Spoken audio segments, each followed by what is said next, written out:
மண்ணு, பெண்ணு, பொண்ணு இந்த மூணு விஷயத்தையே தான் தேடி மனிதன் அலைந்து கொண்டிருக்கிறான்.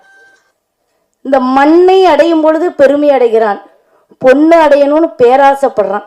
இப்படி மனிதன் ஒரு ஒரு விஷயத்துக்காக தேடி தேடி அலைந்து அலைந்து தன்னை தொலைக்கிறான். இதை தான் இந்த படத்தில் சொல்லியிருக்கிறாங்க, வேற ஒன்றும் சொல்லலை. இதில் அதாவது ஒரே கத்தியில் ஒரே உரையில் ரெண்டு கத்தி எப்படி இருக்கும் அப்படின்னு கேட்டால் இதில் இருந்தே உங்களுக்கு தெரிஞ்சிருக்கும். நானும் ஆனந்தராஜ் சாருக்கும் ஒரு பொண்டாட்டி, ஒரு உரையில் இருக்கிற கத்தி, இன்னொரு கத்தியை கொண்டு அதில் எல்லாம் சொருகலாம், எல்லாம் நடக்குன்றது தான் இந்த படத்தில் இன்னும் காமெடியாக சொல்லியிருக்கிறாங்க. நான் நடித்ததை பற்றி சொல்லும்போது ஊரில் விளையாட்டாக கிராமத்தில் சொல்லுவாங்க, அதாவது ஒருத்தனுக்கு ரெண்டு பொண்டாட்டி, ஒருத்தி நேராக ஓடி இலையை போட்டான், இன்னொருத்தி சோத்தை போட்டான், இன்னொருத்துக்கு திருப்பி ஒருத்தி குழம்பு ஊற்றுனா, இன்னொருத்தி சாப்பிடுங்க மாமான்னு கூட்ட வச்சா. இப்போ மனுஷன் சாப்பாட்டை பிசையணும்ல, பிசையும் போது ஒருத்தி கையை பிடிச்சிட்டான்.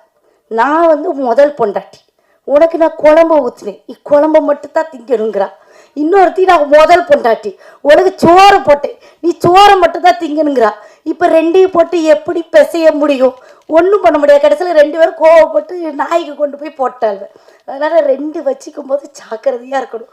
முதல்ல நல்லாத்தான் இருக்கும், போக போக தான் எதுங்கிறது தெரியும்.